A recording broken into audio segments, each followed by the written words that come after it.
Amados hermanos, sean todos bendecidos en el nombre de nuestro Señor Jesucristo, ¿no? Damos muchas gracias al Señor por estos días.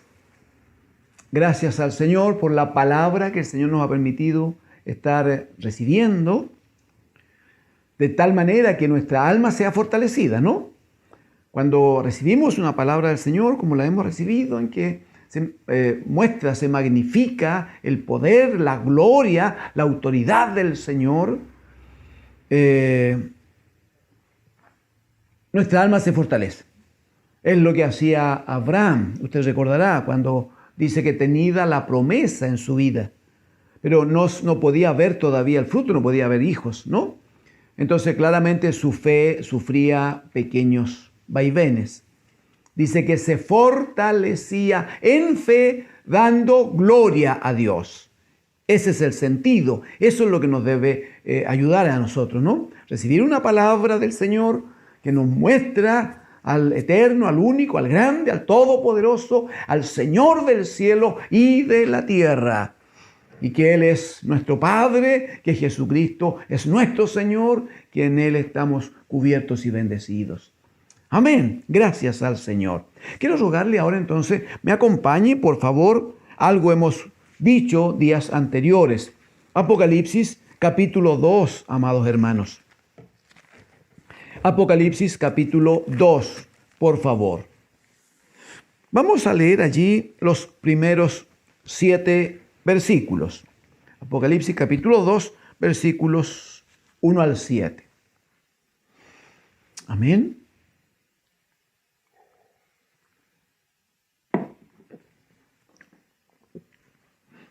Leo en el nombre del Señor Jesucristo. Amén. Escribe al ángel de la iglesia en Éfeso, el que tiene las 7 estrellas en su diestra, el que anda en medio de los 7 candeleros de oro, dice esto: yo conozco tus obras y tu arduo trabajo y paciencia, y que no puedes soportar a los malos, y has probado a los que se dicen ser apóstoles y no lo son, y los has hallado mentirosos, y has sufrido, y has tenido paciencia, y has trabajado arduamente por amor de mi nombre, y no has desmayado. Pero tengo contra ti que has dejado tu primer amor. Recuerda, por tanto, de dónde has caído y arrepiéntete y haz las primeras obras. Pues si no, vendré pronto a ti y quitaré tu candelero de su lugar si no te hubieres arrepentido. Amén. Verso 6. Pero tienes esto, que aborreces las obras de los nicolaítas, las cuales yo también aborrezco. El que tiene oído, oiga lo que el Espíritu dice a las iglesias. Al que venciere, le daré a comer del árbol de la vida, el cual está en medio del paraíso de Dios. En medio del paraíso de Dios. Amén. Amén al Señor. Gracias al Señor. El primer mensaje que el Señor Jesucristo a través de Juan entrega a la iglesia es, como hemos leído, el mensaje a la iglesia de Éfeso, ¿no? Una de las más grandes iglesias de aquel tiempo. Una iglesia que fue asistida, tratada hermosamente en un trabajo apostólico por el apóstol Pablo. Iglesia donde trabajó, hizo una labor de comisionado apostólico Timoteo, ese hombre de Dios también como gran siervo del Señor, ¿no? Una iglesia respecto de la cual hemos trabajado, hemos examinado. Hay cosas tan hermosas allí Es difícil en la carta, por ejemplo, de Pablo a los Efesios. Es difícil no encontrar enseñanza respecto de algún tema puntual. Usted seguramente se ha dado cuenta. Allí está la revelación de los primeros capítulos, cuando nos señala que tuvimos un tan alto llamamiento desde antes de la fundación del mundo. Desde entonces, mire pues. Y nos dice que hemos sido creados para la alabanza de la gloria de su gracia. Y luego nos empieza a enseñar cómo es que estando nosotros muertos, Dios el Señor en Cristo nos ha dado vida y vida eterna. Y avanza con estas verdades. Y luego, capítulos 4 y 5, habla de la forma de vida que debe tener un hijo de Dios, lo que se han llamado los andares, ¿no? Y finalmente va a dar instrucciones respecto de cómo debe conducirse el esposo, la esposa, los padres, los hijos, los obreros, los trabajadores.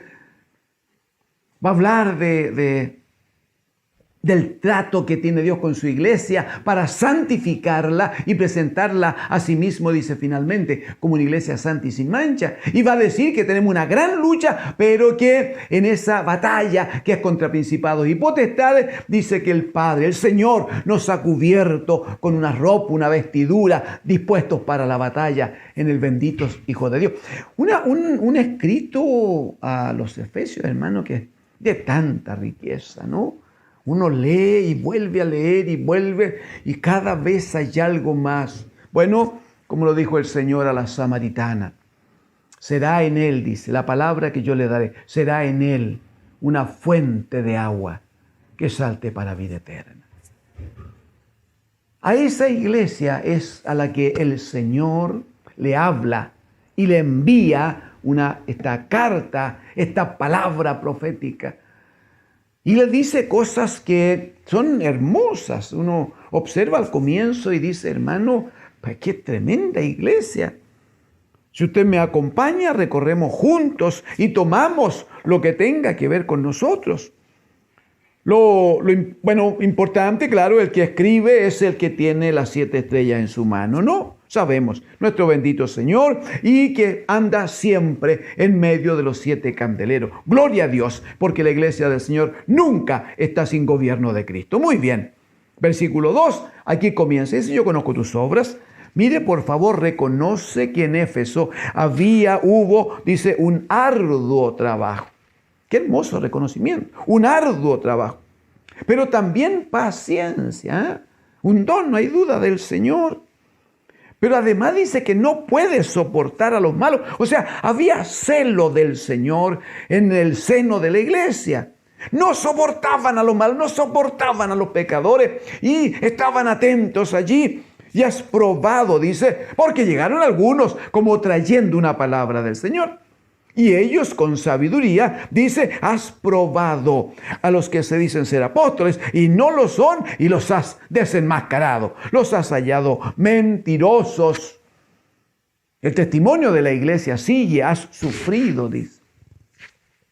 Y has tenido paciencia, otra vez has tenido paciencia. Y has trabajado, de nuevo reconoce esa cualidad, y has trabajado arduamente por amor de mi nombre y no has desmayado. Hermanos, con Éfeso iniciamos el examen de cómo Dios, nuestro Padre, en Cristo su Hijo, Él ve a su iglesia, a su amada iglesia. Eso es lo que nos importa. Cómo el Señor ve a la iglesia.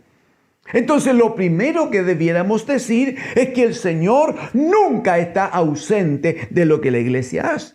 El Señor está observando, el Señor está presente, sí, porque Él se pasea en medio de los 7 candeleros. Muy bien, Él está allí, Él ve lo que se hace, Él ve el sacrificio, Él ve el trabajo. Nada se le pasa a Él de lo que la iglesia hace. En el caso de Éfeso había un problemita. Está dicho con sentido esto del problemita porque no es un problemita. Había una situación grave, lo vamos a conversar, grave, que el Señor no pasó por alto, claro que no. Él reconoce, han trabajado, han sufrido, han tenido paciencia y el trabajo ha sido arduo y no han desmayado. Así como que el Señor estaba contento con lo que la iglesia había hecho. Pero dice, pero tengo algo contra ti, tengo algo contra ti. Hay un problema dentro que no es lo que me agrada de mi iglesia. No es lo que me agrada. Este punto. ¿Y qué dice?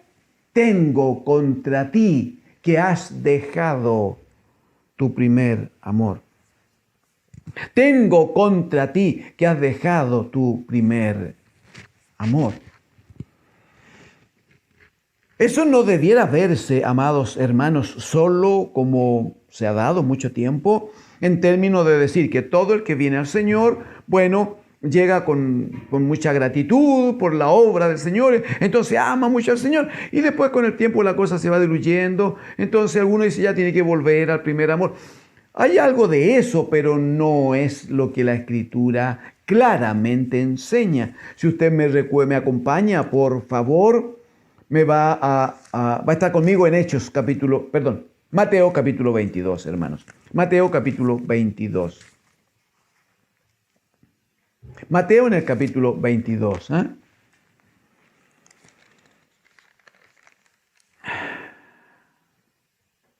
Por favor, el versículo número 36.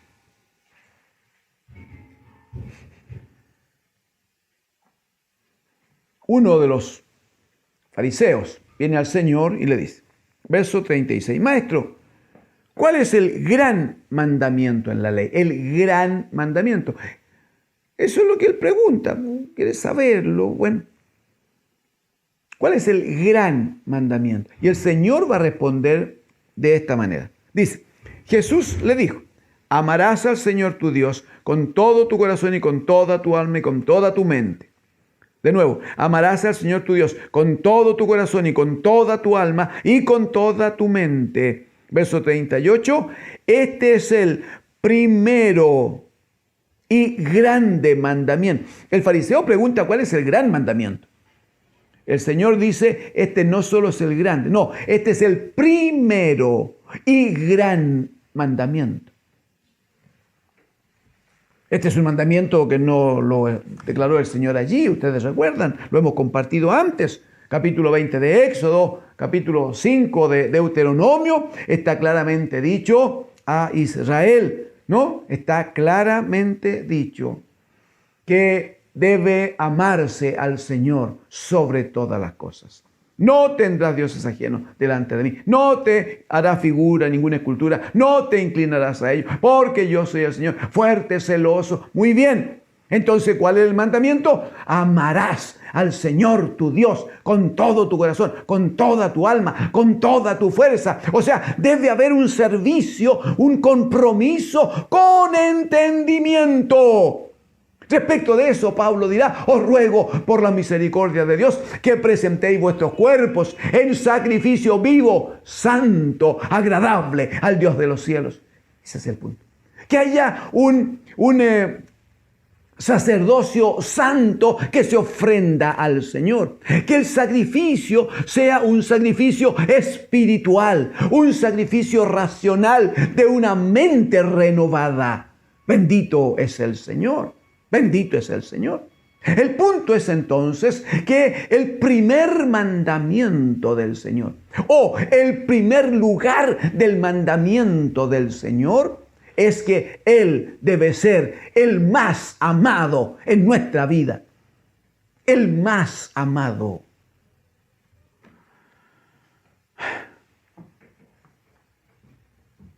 No dice la Escritura, hermanos, que se nos prohíba amar a la familia, el esposo a la esposa al esposo, los padres a los hijos. No se nos dice que no podamos amarnos como hermanos, más bien tenemos mandamiento de amarnos. Lo que hay que cuidar es el orden, las prioridades. Eso es lo que hay que cuidar. Porque el Señor no permite que ocupe Él un lugar distinto del que le corresponde. El libro del Cantar de los Cantares, que no podríamos hoy día detallar. Comienza en el primer capítulo diciendo ella que honra al Señor porque el Rey me ha mirado. Dice, hoy correré tras Él y está entregada a aquel que le amó. ¿Qué es lo que pasa con la iglesia o no, hermano? Cuando venimos al Señor y el Señor tiene misericordia y nos mira y pasa al lado nuestro cuando estábamos en la suciedad y en la muerte y nos dice, vive. Sí, vive, dice el Señor. ¿Acaso la respuesta nuestra no es de gratitud, de alabanzas, de gloria? ¿Y acaso no asumimos compromiso con el Señor? No, yo voy a servir al Señor, dice el hermano. El problema es que pasan los tiempos. El libro de Ezequiel va a decir, te hiciste hermosa, le va a decir a la iglesia, al pueblo. Te hiciste hermosa porque tomaste de mi hermosura. En el Cantar de los Cantares se va a dar también la figura, y en el capítulo 5 del Cantar va a decir, bueno, yo me preparé, me puse mi ropa, dice ella, y oí la voz de mi amado, le llama amado. Ay, qué contrasentido, hermano. Oí la voz de mi amado, dice que me decía, ábreme, perfecta mía, amada mía, paloma mía, ábreme, mi cabeza está llena de rocío. Y la respuesta de ella fue, ya me lavé los pies, no los voy a ensuciar, me he cambiado ropa, ¿cómo voy a ir? Pero dice que era la voz ella dice de su amado. Éfeso, una iglesia llena de actividad. Una iglesia llena de quehacer, una iglesia de mucho esfuerzo, una iglesia de quien el Señor da testimonio, ha trabajado, dice, por amor de mi nombre. Has tenido una actitud celosa respecto de aquellos que son pecadores. Aquel que trajo una palabra engañosa han tenido capacidad para detectar que estaba fuera del reino de Dios y han sido descubiertos. Todo eso está bien, pero hay algo que no está bien. Dice, has dejado o has cambiado el orden de tus prioridades. Dice el Señor, yo ya no soy tu primer amor. Yo no soy el amado de la iglesia.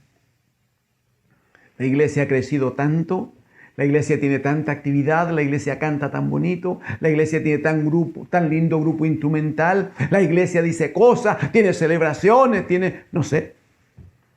Hay tanta cosa que hacer, hay tanta cosa de que preocuparse, que el amado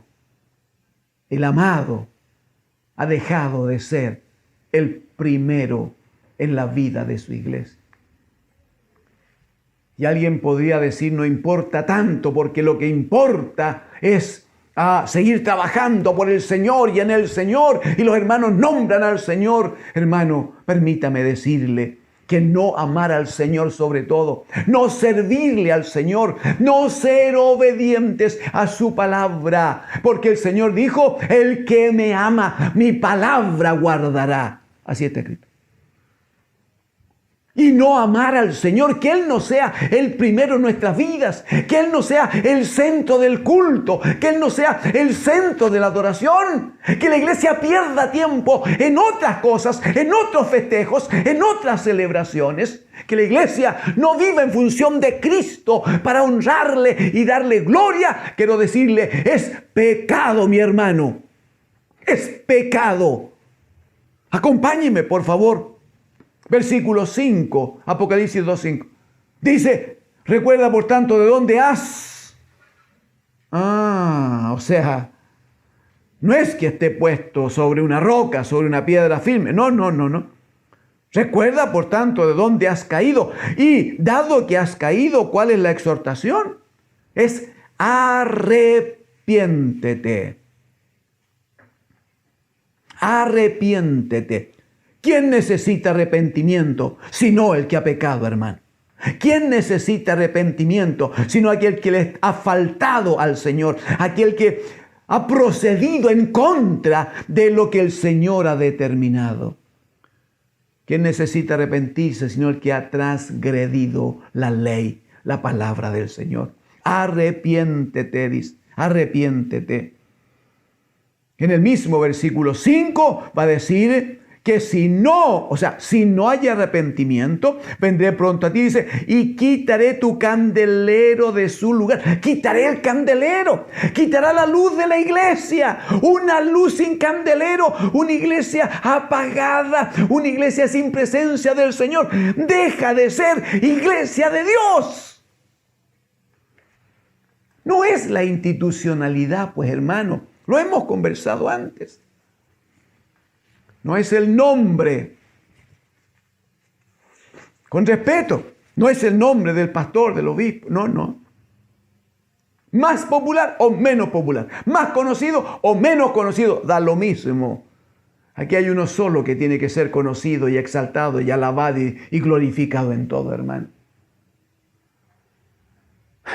¿Cuál es el punto entonces? Que si no te arrepientes como iglesia, pero la iglesia somos cada uno de nosotros, por favor. Entonces aquí tiene que haber una renovación, un trato del Espíritu de cada uno de los amados hermanos, de cada uno pues. Porque si no te arrepientes, vendré pronto y quitaré el candelero de su lugar. ¿Y qué se queda? Un grupo de gente sin palabra de Dios. Porque lámpara es a mis pies tu palabra. Y una iglesia sin palabra de Dios es una iglesia sin Cristo. Y una iglesia sin Cristo es una iglesia sin cabeza. Una iglesia sin cabeza está muerta, hermano. No hay nada que hacer, no hay nada que hacer. Entonces, ¿cuál es el llamamiento para los hermanos de Éfeso? Versículo número 7.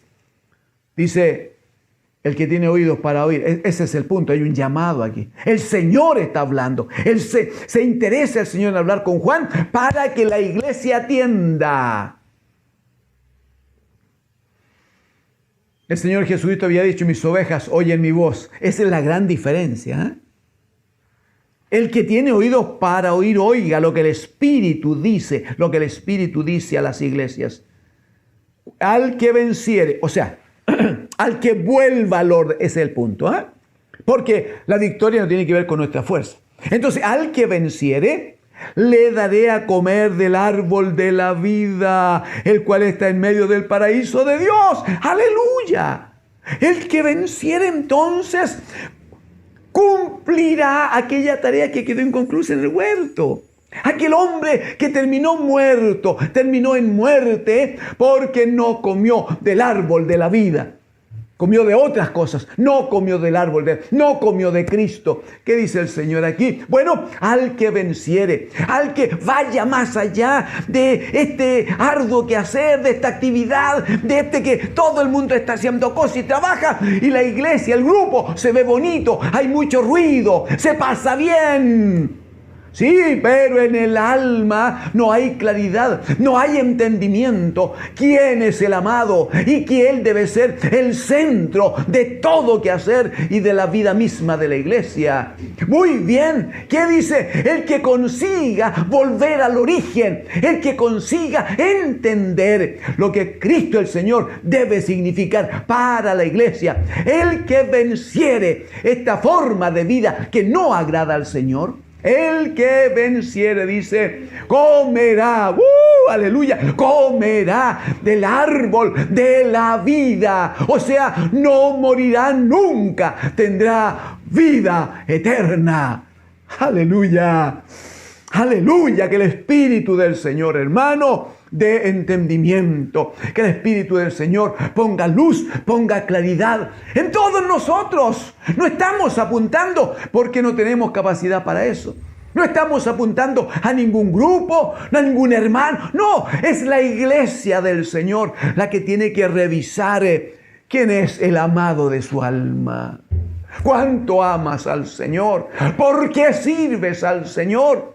¿Solo porque la actividad te agrada? ¿Solo porque haces lo que te provoca satisfacción? ¿Por eso sirves al Señor? ¿O le sirves porque le amas? ¿O le entregas tu vida porque es el amado de tu alma?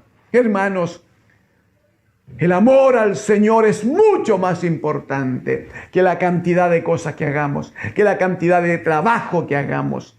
El amor al Señor es lo primero, porque el amor es de Dios. Dios es amor, y el que no ama no ha conocido a Dios. Mire qué grave es dedicar la mente, el alma a otros quehaceres y no centrarnos en amar a nuestro bendito Señor, al que a nosotros nos amó primero. Amados, en el nombre del Señor, reciban un llamamiento, reciban un trato del Espíritu Santo del Señor y revisemos ahora nuestra participación como miembros, como parte de la iglesia. Revisemos, hermanos, cuál es nuestro quehacer, cuál es nuestra actividad y cómo participamos. No solo en términos de lo que hacemos físicamente, más bien cómo está nuestra alma, cómo está nuestro amor, aquel que nos amó de tal manera que se entregó por nosotros. En un sentido de comparación, porque aquí no hay, hermanos, aquí no hay ninguna posibilidad de olvido. No, el Señor lo tiene todo tan claramente establecido, con tanta sabiduría, con tanta eternidad, que inmediatamente que escribe a los Efesios esta palabra, inmediatamente el Señor le dice a Juan, versículo 8, por favor, del 8 al 11, va a decir en el versículo 8, y escribe al ángel de la iglesia en Esmirna, el primero y el postrero, el que estuvo muerto y vivió, dice esto: yo conozco tus obras y tu tribulación y tu pobreza, pero tú eres rico, y la blasfemia de los que se dicen ser judíos y no lo son, sino sinagoga de Satanás. No temas en nada lo que vas a padecer. He aquí, dice, el diablo echará a alguno de vosotros en la cárcel para que sean probados, y tendréis tribulación por 10 días. Sé fiel hasta la muerte, y yo te daré, aleluya, la corona de la vida. El que tiene oído, oiga lo que el Espíritu dice a las iglesias. El que venciere no sufrirá daño de la segunda muerte. Mire, en comparación, o si usted prefiere, así como en el otro extremo de esta palabra del Señor, el Señor presenta a la iglesia de Esmirna. Iglesia de Esmirna.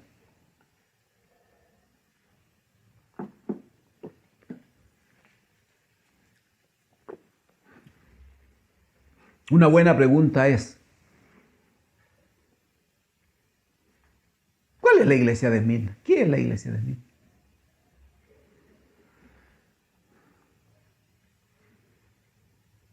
¿Dónde está escrito algo de Esmirna? ¿Quién le mandó una carta a la iglesia de Esmirna? ¿Qué apóstol estuvo allí? Si fue fundamentada en Cristo, no hay duda que hubo palabra de Dios, no hay duda. No estoy negando eso. Lo que estoy diciendo, hermano, es que uno no encuentra el nombre de la iglesia de Esmirna, así como en la Escritura abundantemente, como las iglesias que conocemos, por la gracia de Dios. Esmirna no aparece en ninguna parte. No hay ningún escrito respecto de él. No vemos ninguna actividad profética escrita, ¿no?, respecto de Esmirna. No. Mire, con respeto, pero es como si no existiera. Si no estuviera dicho aquí Esmirna, nosotros no hablaríamos. ¿Qué saberíamos nosotros de Esmirna? Sin embargo, hay uno, bendito sea.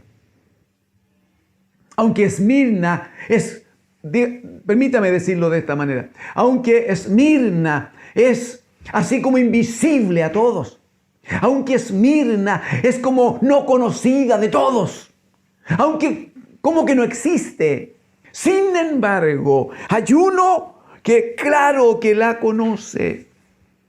Dice el primero y el postrero, el que estuvo muerto y vivió. Aleluya.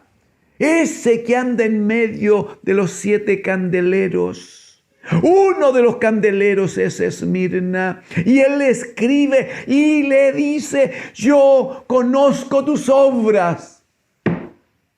O sea, aunque los hermanos o los hombres, capaz que las autoridades no tengan ninguna referencia, no sepan de Esmirna, no sepan qué pasa, pero el Señor de los cielos le conoce. El Señor de los cielos les considera, les ama, está presente y da testimonio diciendo: yo conozco tus obras. Aleluya.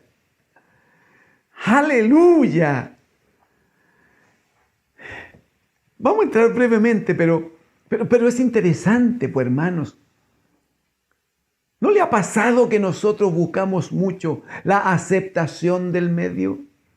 Que nos quieran, que nos reconozcan, un aplauso de vez en cuando no nos caería mal, algún letrero con alguna distinción, alguna ceremonia donde alguien diga algo de nosotros.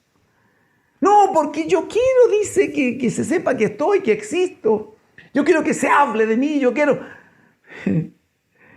Qué tremendo lo de Esmirna, qué hermoso lo de Esmirna. Nadie decía nada, nadie hablaba nada. Pero en los cielos, bendito sea, en los cielos había testimonio de que existían, de que estaban, pero no solo eso. Me adelanto un poquito. Hay 7 iglesias aquí, usted sabe. Son 7 testimonios. De las 7 iglesias, solo 2 tienen un testimonio positivo de parte de Dios, a las cuales el Señor no le dice: tengo esto contra ti. Solo 2. Una de esas 2 es Esmirna. Si usted observa lo que hemos leído y usted lo vuelve a leer, en ninguna parte dice: tengo esto contra ti. No lo dice. Pero ¿sabe lo que dice? Yo conozco tu trabajo, dice. Pero ¿sabe cómo es el trabajo de Esmirna? Y requiere considerarlo, ¿cómo no? Dice en el 9, yo conozco tus obras y tú, ahí está, y tu tribulación y tu pobreza. En el paréntesis dice, pero tú eres rico. Pero la condición, lo visible, lo que se nota de ellos. Yo conozco tu tribulación y tu pobreza. Y agrega, y la blasfemia de los que se dicen ser judíos y no lo son, sino que son sinagoga de Satanás. O sea, no solo están en una constante tribulación, están en una lucha espiritual, están sufriendo, no lo están pasando bien, sino que además hay en ellos una pobreza. Seguro que no habla solo de pobreza material, debe hablar de esa pobreza de espíritu de la que habló Jesucristo el Señor, de la que da testimonio el profeta Isaías, cuando dice el Señor que su trono está en los cielos. Pero dice, miraré al que es pobre y humilde de espíritu, y tiembla mi palabra. No hay duda que está dando testimonio de esa pobreza. De hecho dice, pero tú eres rico. Aleluya. Entonces, mire la vida de la iglesia de Esmirna, hermanos. Tribulación permanente. Pobreza permanente. Y usted sabe que esa pobreza de espíritu no es un decir, pues, hermano.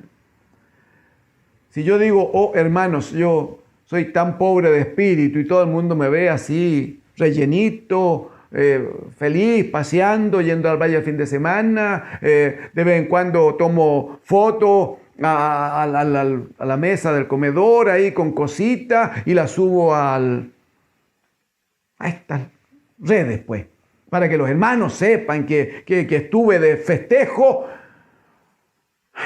No. La pobreza de espíritu es aquel que está siempre humillado delante del Señor. Es aquel que tiembla a la palabra del Señor. Y Esmirna era una iglesia que vivía en esa condición.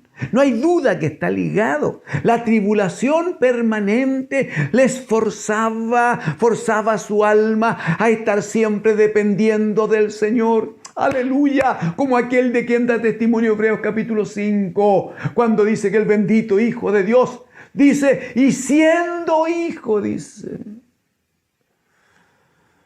siendo hijo, Dice que él oraba, gemía y lloraba. Rogaba permanentemente al que le podía librar de la muerte. Y aunque fue oído a causa de su temor reverente, terminó siendo crucificado. Mire la figura de Esmirna. Un pueblo, una iglesia, una casa del Señor que vive en tribulaciones, que vive en mucho dolor. No hay duda, vivía a los pies del bendito Hijo de Dios, rogando misericordia. Esa pobreza de espíritu, esa pobreza, ese dolor permanente en el alma, era afectado, hermanos. Era afectado por aquellos que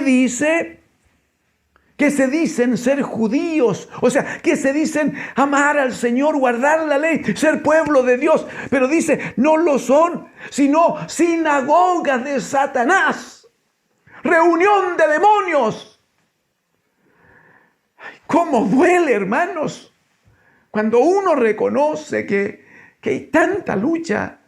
Cuando uno reconoce que mientras intentamos avanzar, ir adelante, crecer en la gracia, hay otros que están bajo el poder del maligno, tratando de afectar nuestras vidas y nuestra comunión con el Señor. No hay duda que no es fácil.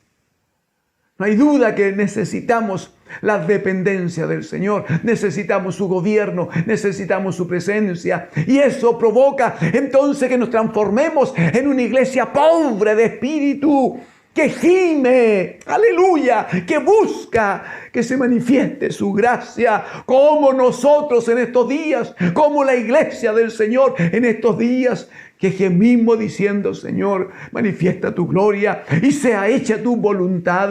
Señor, como lo haces en los cielos, sea hecha en la tierra. Esta iglesia, hermanos, de la cual no dice que hacía grandes cosas, grandes festejos, que hacía cosas que todo el mundo le reconocía, no dice. Solo habla de tribulación. Solo habla de pobreza y de lucha espiritual con aquellos que son sinagoga de Satanás. Pero mire cómo dice en el verso 10. No temas en nada. ¿En qué? Y otra vez la tribulación. No temas en nada en lo que vas a padecer. Dice, he aquí el diablo echará a alguno de vosotros en la cárcel para que seáis probados. Y otra vez, y tendréis tribulación. Y tendréis tribulación por 10 días. Pero hermanos amados, Romanos capítulo 8, verso 28, sabemos que los que aman a Dios, todas las cosas les ayudan a bien. ¿Qué cosas? Tribulación, angustia, persecución, desnudez, todas las cosas. Estas cosas difíciles que vivimos como iglesia. Estas cosas difíciles que nos cuesta entender.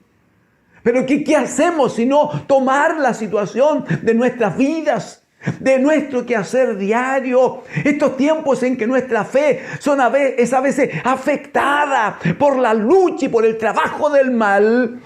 ¿Qué hacemos sino ponerlo a los pies del bendito Hijo de Dios? Sino venir al Señor y rogar su misericordia sobre nosotros.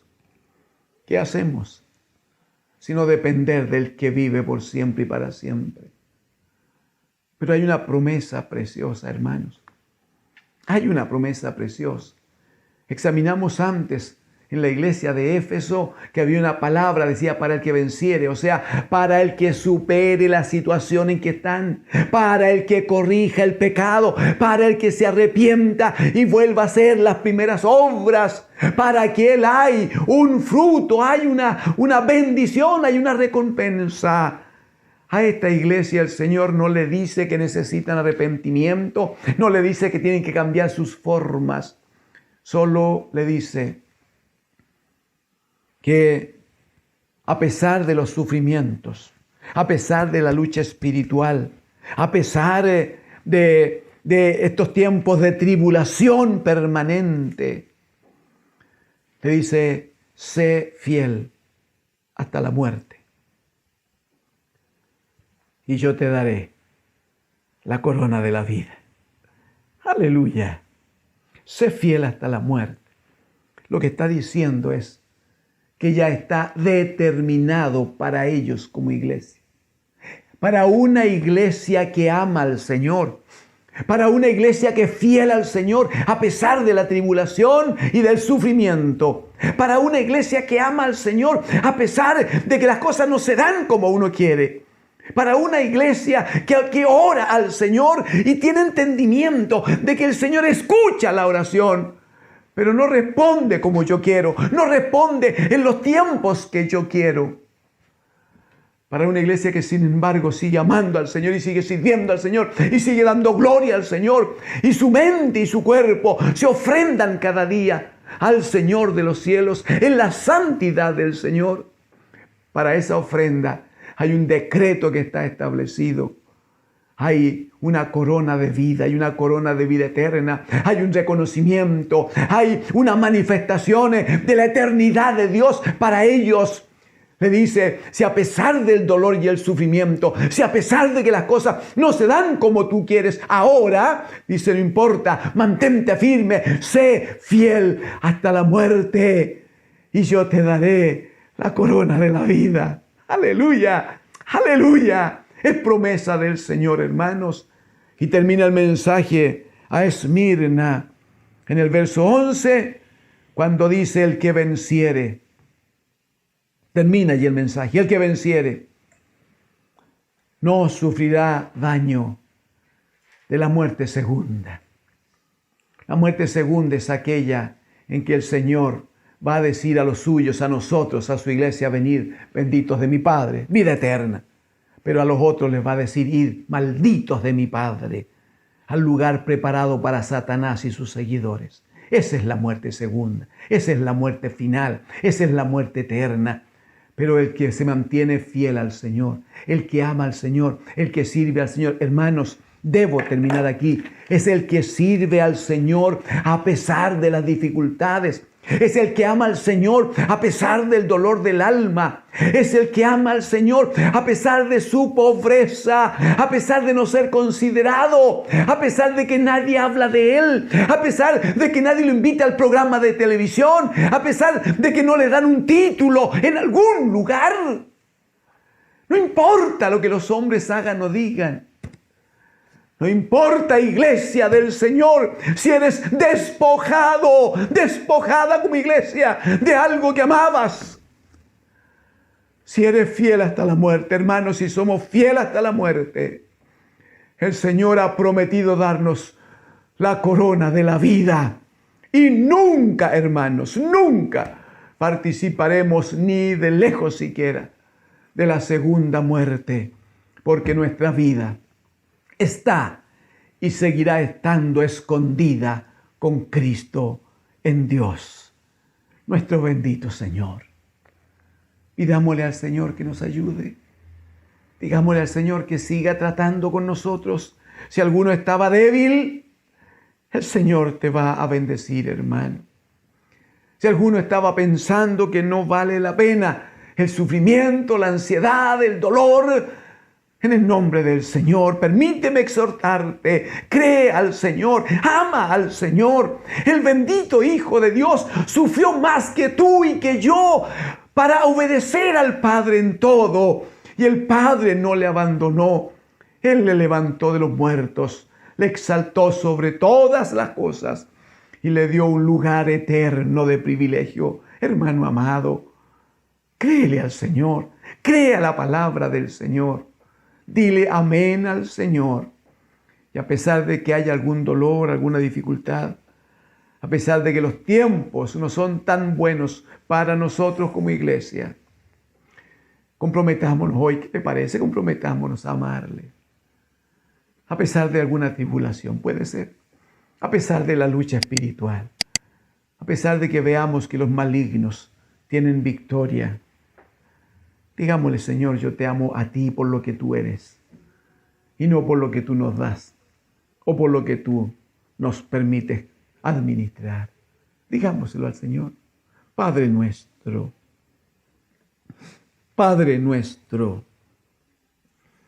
como hijos pequeños, en absoluta debilidad, Señor, venimos a usted.